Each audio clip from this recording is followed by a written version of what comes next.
Airline की निजकारी का अमल आज होगा। निजकारी कमीशन की जानिब से जारी करदा प्रोग्राम के मुताबिक बोलियां 10:30 से 11:30 बजे तक जमा होंगी, जो सुबह 3:30 बजे खोली जाएंगी।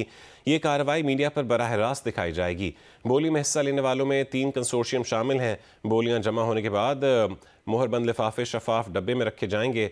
उसके बाद प्राइवेटाइजेशन कमीशन बोर्ड इजलास में रेफरेंस कीमत तय करेगा। काबीना कमेटी बराए निजकारी रेफरेंस कीमत की मंजूरी देगी। बोली खुलने के मौके पर रेफरेंस कीमत का बाकायदा ऐलान किया जाएगा।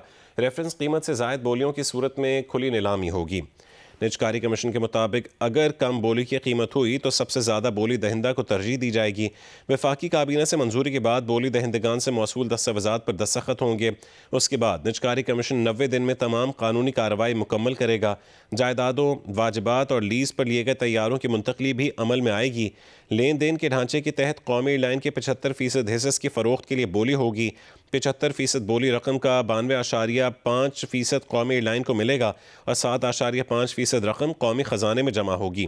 कौमी एयरलाइन के 25% हिस्से हुकूमत के पास कीमती असासे के तौर पर रहेंगे।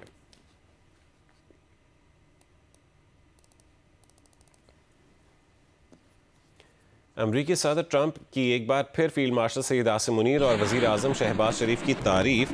पाक भारत जंग में 8 तैयारे गिराए जाने का भी जिक्र किया। कहा कि उन्होंने मुमकिन एटमी जंग रुकवाई। ये भी कहा कि फील्ड मार्शल और वज़ीर आज़म शहबाज शरीफ ने कहा है कि उन्होंने जंग रुकवा कर तकरीबन 1 करोड़ लोगों की जिंदगियां बचाईं। बांग्लादेश और भारत के दरमियान कशीदगी में इजाफा हो गया है। बांग्लादेशी मीडिया के मुताबिक बांग्लादेश ने नई दिल्ली में कौंसलर और वीज़ा सर्विस ताहुक्म सानी मुअत्तल कर दी हैं।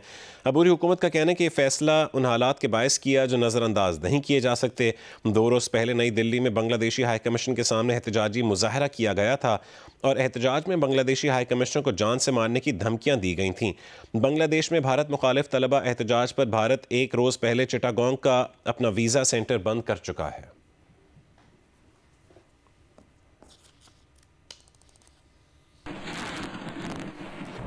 बलूचिस्तान में बारिश और पहाड़ी इलाकों में बर्फबारी के बाद सर्द हवाएं चलने से सर्दी की शिद्दत में इजाफा हो गया है। महकमे मौसमियात के मुताबिक पीर को बलूचिस्तान में सबसे ज़्यादा सर्दी क़िल्लात में पड़ी, जहां दर्जा हरारत -1 डिग्री सेंटीग्रेड, जबकि कोयटा में 0 और नौकुंडी में 3 डिग्री रिकॉर्ड किया गया। महकमे मौसमियात के मुताबिक मंगल को सूबे के बेशतर अजला में मौसम सर्द और खुश्क, जबकि शिमाली अजला में शदीद सर्द रहने की तवक्को है।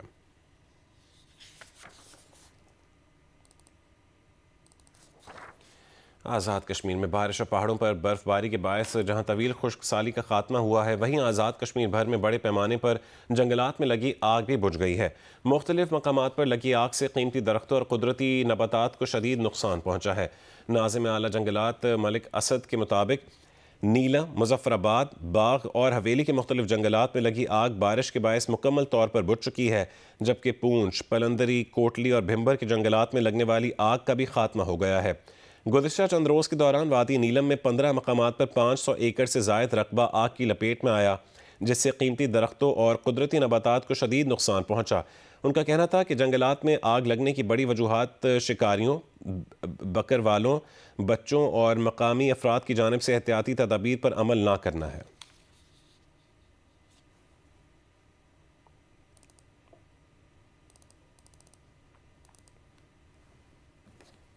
पंजाब के बेशतर इलाके आज भी गहरी धुंध की लपेट में हैं। मोटरवे M11 लाहौर ता समड़ियाल को हद निगाह बेहतर होने पर ट्रैफिक की आमदोरफ्त के लिए खोल दिया गया है। मोटरवे M3 समंदरी ता दरखाना को हद निगाह बेहतर होने पर ट्रैफिक की आमदोरफ्त के लिए खोल दिया गया है।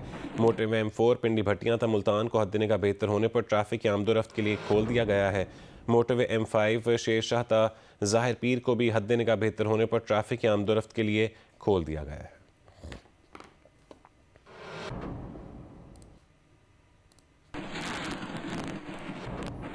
मोटरवे M5 ज़ाहिर पीर के करीब एम्बुलेंस और बस में टक्कर हुई है। तर्जुमान मोटरवे पुलिस के मुताबिक हादसे में एम्बुलेंस ड्राइवर जहां बहक और 3 अफराद जख्मी हो गए। एम्बुलेंस कराची से मुजफ्फरगढ़ मैयत लेकर जा रही थी।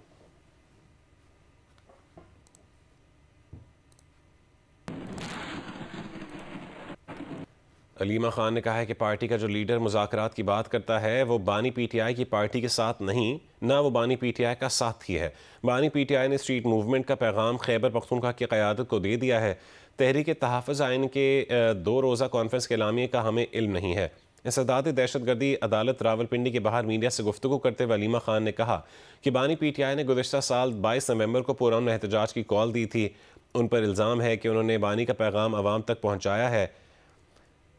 बानी PTI और बुशरा बीबी के खिलाफ तोशाखाना केस बोगस केस है। बानी PTI ने परसों भी पैगाम भेजा है कि वो कौम के लिए शहादत कबूल करेंगे। बानी PTI को हमने 11 किताबें भेजी थीं। जज साहब ने कहा कि 9 किताबें उनको मिल चुकी हैं।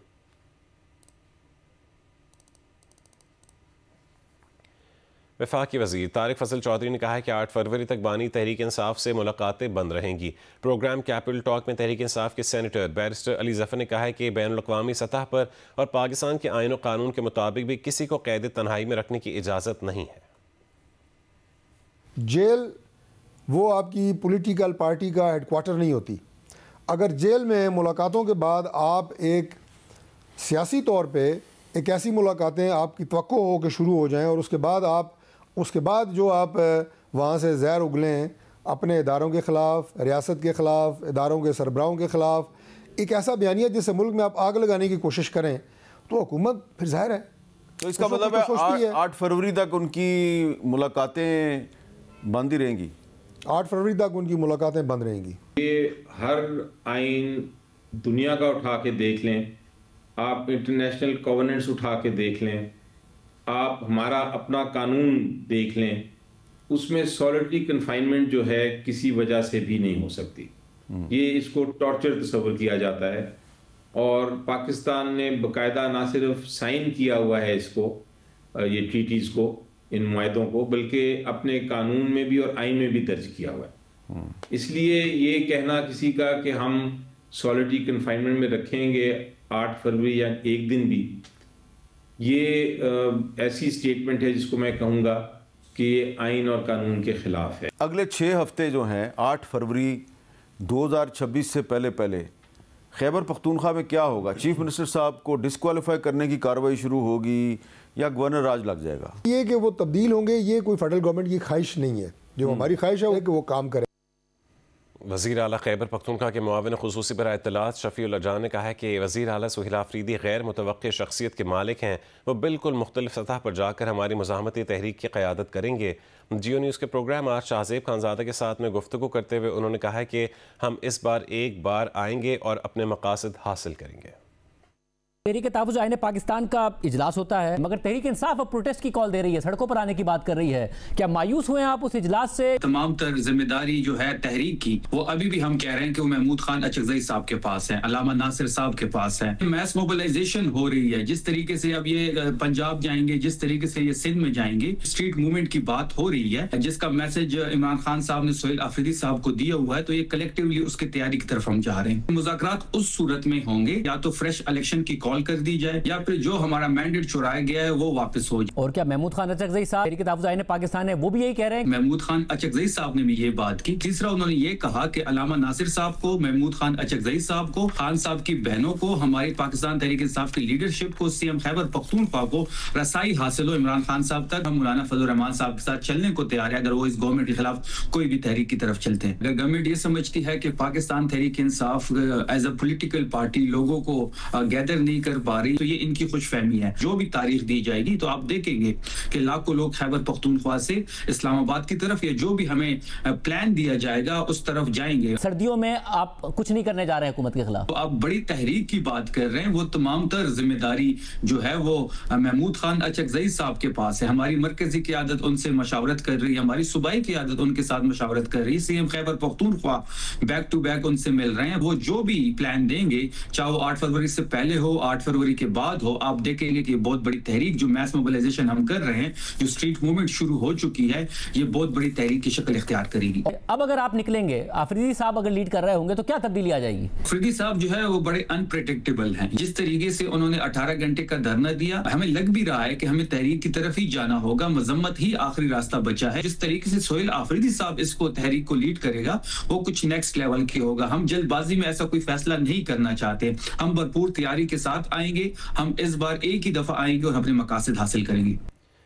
वज़ीर आज़म के मुशीर बराए सियासी उमूर सेनेटर राना सनाउल्लाह ने कहा है कि अगर सुहेल आफरीदी अलग किस्म की एहतजाजी तहरीक चलाएंगे तो उसे रोकने का इंतज़ाम भी अलग किस्म का होगा। 8 फरवरी को तहरीक तहफ़्फ़ुज़ आईन पाकिस्तान की कॉल पर पहिया जाम नहीं होने दिया जाएगा और कानून पूरी क़ुव्वत से हरकत में आएगा। वो जियो न्यूज़ के प्रोग्राम आज शाहज़ेब खानज़ादा के साथ में गुफ्तगू कर रहे थे। तहरीक इंसाफ कह रही है आपने कोई रास्ता नहीं छोड़ा उनके खिलाफ, उनके पास, और उनके पास अब एक ही रास्ता है वो मज़ाहमत का है। अब स्ट्रीट मूवमेंट शुरू की जाएगी। उनके लिए कोई रास्ता नहीं छोड़ा गया, ये बात गलत है। वो किसी रास्ते को अपनाने को तैयार ही नहीं है। एक ही रास्ता है उनके पास और वो तसादम का रास्ता है, वो बगावत का रास्ता है, वो लाकानूनियत का रास्ता है, वो अपने मुखालफीन को ख़त्म करने का जो है वो रास्ता है। अली अमीन गंडापुर साहब जो है उनसे आपको कॉन्फिडेंस आ गया कि वो आते थे, फिर एहतजाज से कोई नतीजा नहीं निकलता था, मगर सुहेल आफरीदी साहब उनका दावा है कि अनप्रिडिक्टेबल हैं और वो जब मैस मोबिलाइजेशन करेंगे वो एक अलग किस्म की होगी। जो अलग किस्म की होगी उसको देख लेंगे ना, फिर रोकने का इंतज़ाम जो है वो भी अलग किस्म का ही होगा। ये तो नहीं हो सकता कि सुहेल आफरीदी साहब उठें और पेशावर से और आके जो है वो पूरे मुल्क के ऊपर कब्जा कर लें, इस्लामाबाद को जो है वो फतह कर लें, ऐसा तो नहीं होगा। 8 फरवरी को तहरीक तहफ़्फ़ुज़ आईन पाकिस्तान ने जो पहियाजाब हड़ताल की कॉल दी है, मुल्क भर में और प्रोटेस्ट की कॉल दी है, वो भी नहीं करने दी जाएगी। पूरे मुल्क में किसी गली, किसी मोहल्ले, किसी कस्बे को भी जो है वो में भी पहिया जाम नहीं होगा। कानून जो है वो पूरी ताकत से उनके खिलाफ हरकत में आएगा। इमरान खान साहब की तरफ से भी 2 किस्म के बयानिए सामने आए हैं जेल के अंदर से। एक ये कि मुकम्मल इख्तियार है अल्लामा राजा नासिर अब्बास और महमूद खान अचकज़ई को, और पार्टी को हिदायत है कि जो प्लेटफॉर्म है तहरीक तहफ़्फ़ुज़ आईन पाकिस्तान का, वहाँ से जो फैसला हो उस पर अमल करें। तो 2 पैगाम नहीं आए, एक ही पैगाम आया है, वो पहले वाला पैगाम गलत है। तो पार्टी मगर कहती है कि जो अचकज़ई साहब फैसला करेंगे हम उसकी पासदारी करेंगे। मेरा नहीं ख्याल कि उसकी पासदारी होगी।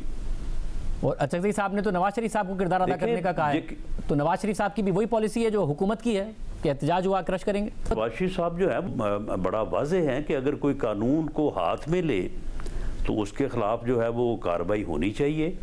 बाकी मुज़ाकरात के वो खिलाफ नहीं है, लेकिन उनकी एक अपनी राय ज़रूर है और उनकी असेसमेंट ये है कि ये बंदा जो है ये कभी मुज़ाकरात पे नहीं आएगा। उनकी बात सही साबित हो रही है।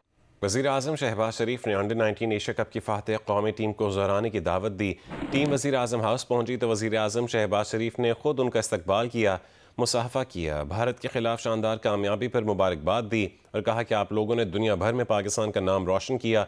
टीम जिस जोश और जज्बे से मैदान में लड़ी उसकी मिसाल नहीं मिलती। उम्मीद है कारकर्दगी के तसलसल को बरकरार रखेंगे। फाइनल में पाकिस्तान ने भारत को वो शिकस्त दी जो वो कभी नहीं भूल सकता। इससे पहले पाकिस्तान ने बुनियानो मरसूस में भारत को शिकस्त दी थी। वज़ीर आज़म ने इस मौके पर हर खिलाड़ी के लिए 1-1 करोड़ रुपए और टीम स्टाफ के लिए 25-25 लाख रुपए इनाम का भी ऐलान किया।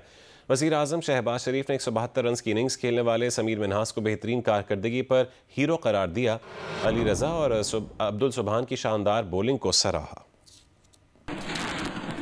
सबको मुबारकबाद पेश करता हूँ।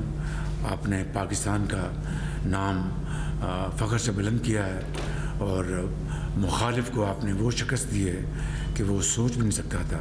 हमारी जो जंग हुई हिंदुस्तान के साथ बुनियानुल मरसूस फ़तह अल्लाह ताला ने पाकिस्तान को दी थी। उसके बाद ये आपने उसी मुखालिफ के ख़िलाफ़ जो आपने जो जीता है, मैं समझता हूँ ये बहुत बड़ी पाकिस्तान को इज़्ज़त मिली, फ़तह मिली। आपकी हौसला अफजाई के लिए मैं हर हमारी जो क्रिकेट टीम के प्लेयर्स हैं हर बच्चे के लिए 1 करोड़ रुपए का कैश का ऐलान करता हूँ। स्पोर्ट्स स्टाफ के लिए भी पर मेंबर 25 लाख रुपए में उनके लिए। चीफ ऑफ आर्मी स्टाफ और chief of defence forces field marshal Syed Asim Munir से पाकिस्तान अंडर-19 क्रिकेट टीम ने मुलाकात की।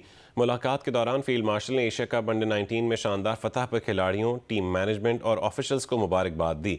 ISPR के मुताबिक GHQ में चीफ ऑफ आर्मी स्टाफ और chief of defence forces field marshal Syed Asim Munir ने पाकिस्तान अंडर-19 क्रिकेट टीम से मुलाकात की। फील्ड मार्शल ने टीम के नज़्म ज़ब्त, बाहमी तावन और जुर्रतमंदाना खेल को सराहते हुए इस कामयाबी को पूरी कौम के लिए बाइस फ़ख्र करार दिया। फील्ड मार्शल सईद आसिम मुनीर ने कहा है कि कामयाबी पाकिस्तान के नौजवानों में मौजूद बेपनाह सलाहियत और टैलेंट की अक्कासी करती है। उन्होंने नौजवान क्रिकेटर्स की मेहनत और लगन को सराहते हुए खिलाड़ियों को तलकीन की कि वो मुसलसल आला कारकर्दगी के लिए कोशां रहें, पेशा वराना मयार को बरकरार रखें और मैदान के अंदर और बाहर मुल्क के सफ़ीर बनकर रहें। उन्होंने इस मौके पर कहा कि पाकिस्तान के नौजवान ही कौम के मुस्तकबिल की बुनियाद हैं, जिनकी तवानाई, सलाहियत और किरदार मुल्क की तरक्की और आलमी सतह पर उसके वक़ार की तश्कील करेंगे। उन्होंने नौजवानों को बाइख्तियार बनाने और उन्हें कौमी तरक्की में मुस्बत किरदार अदा करने के अपने गैर मुतज़लज़ल अज़म का इयादा भी किया। इस मौके पर पाकिस्तान अंडर 19 क्रिकेट टीम के अरकान ने फील्ड मार्शल की हौसला अफजाई और सरपरस्ती पर उनका शुक्रिया अदा किया और कहा कि इस एजाज़ से उन्हें मज़ीद मेहनत और बेहतर कारकर्दगी के लिए ज़बरदस्त हौसला मिला है।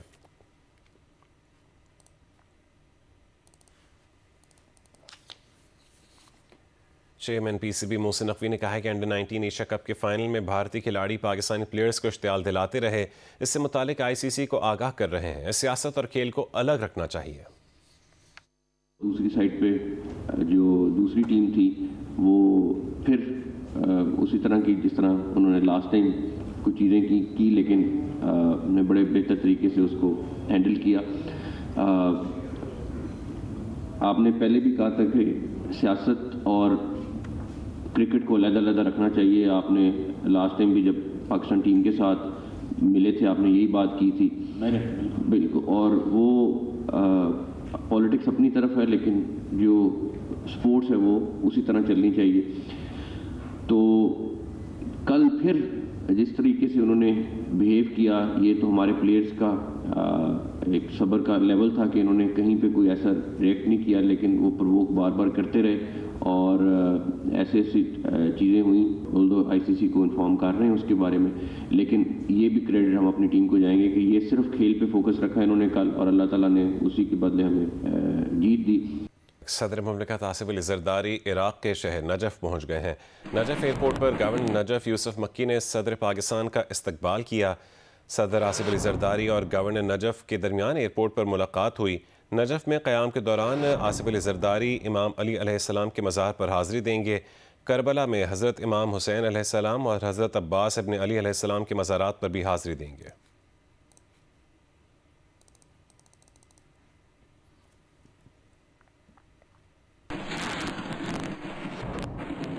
चिल्लास और गिरदोनवाह की वादियाँ बर्फ़बारी के बाद दिलकश मनाजिर पेश कर रही हैं। गिलगित बल्तिस्तान का मशहूर सयाहती मकाम बाबूसर टॉप बर्फ़बारी के बाद मकामी सयाहों की तवज्जो का मरकज़ बन चुका है। तफसील बताएंगे बाबूसर टॉप चिल्लास से मोहम्मद अली खान। ग्यामर के बाबूसर टॉप, नांगा पर्वत और बुटोगा टॉप पे वक्फे से गुज़िश्ता रात से बर्फ़बारी का सिलसिला जारी है। बर्फ़बारी होने से पहाड़ों के हुस्न में मजीद इजाफा हो चुका है। मैं इस वक्त बाबूसर टॉप के एरिया में मौजूद हूँ। यहाँ पे हर तरफ बर्फ़बारी हमें नज़र आ रही है और यहाँ पे मैंने देखा टूरिस्ट यहाँ पे आए हुए हैं, हमने उनसे बात भी की। ये जो अपना एरिया है इस वक्त बर्फ़बारी की शदीद लपेट में आ चुका है और लोग खूब इंजॉय कर रहे हैं बर्फ़बारी से। मैं इनसे हमारी बात भी हुई है, इन्होंने ये कहा ऐसी स्नोफॉल और ऐसी वो हमने पाकिस्तान में कहीं भी नहीं देखी। ज़रूरत इस अमर की है कि हुकूमत इन एरिया को विंटर टूरिज्म के हवाले से इक़दामात उठाए ताकि इसको मज़ीद लोगों को मुआशी फ़ायदा हासिल हो। कोटद्दू में मुबैना तौर पर अगवा होने वाली लड़की ने अदालत में पसंद की शादी करने का बयान दे दिया है। कहा है कि उसे किसी ने अगवा नहीं किया बल्कि उसने अपनी मर्जी से शादी की है। लड़की के बयान के बाद अदालत ने उसे शौहर के पास जाने की इजाज़त दे दी। लड़की के मुताबिक उसकी वालिदा की जानिब से दर्ज करवाया गया अगवा का मुकदमा झूठा है। थाना सदर कोटद्दू में 2 मुकदमा दर्ज करवाए गए थे। बेटी की अदम बाजियाबी पर RPO ऑफिस के बाहर एहतजाज भी किया गया था। पुलिस के मुताबिक अदालती अहकामात के बाद लड़की को उसकी मर्जी के मुताबिक भेजा जाएगा, जबकि अदालत ने उम्र के तयन के लिए मेडिकल करवाने की दरख्वास्त भी मुस्तरद कर दी है।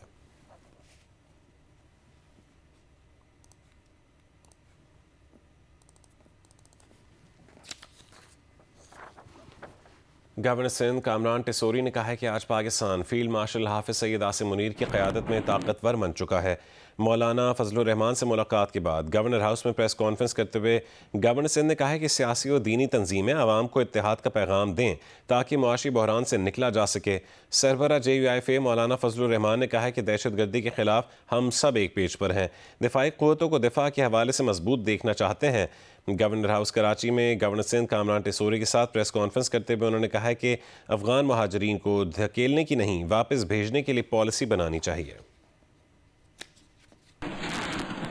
आज दिफाई हवाले से पाकिस्तान की पोजीशन अच्छी हुई है और हमें उस हवाले से अपने इसको मेंटेन रखना चाहिए। हम पाकिस्तान के ताकतवर दिफा को खैर मकदम देते हैं। वज़ीर आज़म पाकिस्तान और फील्ड मार्शल जनरल हाफिज आसिम मुनीर साहब जिस तरह पाकिस्तान की मईशत और सालमियत के लिए काम कर रहे हैं, अल्लाह करे कि पाकिस्तान उसके समरात देखे, असरात देखे और पाकिस्तानी कौम को, 25 करोड़ अवाम को ये जो हमने जंग जीती है इसके समरात नज़र आए माशी तौर पर। और इसी तरह जो पाकिस्तान का मुकदमा हम आगे लेकर जा रहे हैं, अल्लाह ताला उसमें हम सबको मदद करे। मैं एक दफ़ा फिर मौलाना फजलुर रहमान साहब का, गफूर हैदरी साहब का, मेरे भाई मौलाना राशिद सोमरो साहब का और मौलाना साहब की पूरी टीम का दिल से शुक्रिया अदा करता हूँ। मौलाना साहब ने शफ़क़त की है, हमारे बड़े हैं, पाकिस्तान के बड़े हैं और मैं हमेशा जब भी इस्लामाबाद कोई मौका होता है तो मौलाना साहब से ज़रूर कहता हूँ कि मैं आपके पास आ रहा हूँ। वहाँ ये हमेशा में जलेबी और मिठाई खिलाते हैं। आज मैंने भी मौलाना साहब के लिए अपने हाथ से हलीम बनाया है, तो मैं कोशिश करूँगा कि मौलाना साहब को पसंद आए। कराची एक्सपो सेंटर में मुनक़दा 5 रोज़ा आलमी कुतुब मेला इख्तिताम पजीर हो गया। आखिरी रोज़ भी शहरों की बड़ी तादाद ने शिरकत की। जमार जोखियों की रिपोर्ट देखिए। कराची एक्सपो सेंटर में मुनक़दा 5 रोज़ा आलमी कुतुब मेला इख्तिताम को पहुँच गया, जहाँ आखिरी रोज़ भी किताबों से मोहब्बत करने वालों का रश रहा। मेले में पाकिस्तान के अलावा मुख्तलिफ ममालिक से आए पब्लिशर्स और कुतुब फरोशों ने भी शिरकत की। कुतुब मेले में आए लोगों का कहना था कि जदीद टेक्नोलॉजी के इस दौर में भी इस बुक फेयर में लोगों की दिलचस्पी इस बात का सबूत है कि किताब की अहमियत हमेशा बरकरार रहेगी। जो मुंतज़मीन है वो इस इवेंट को जो है वो कैरी करें ताकि लोगों को जो है वो कुतुब बीनी से जो लगाव है और जो पॉइंट ऑफ कांटेक्ट बनता है कुतुब बीनी से लोगों का लगाव का, उसमें ये एग्जीबिशन अपना रोल अदा कर सकता है और कर रहा है।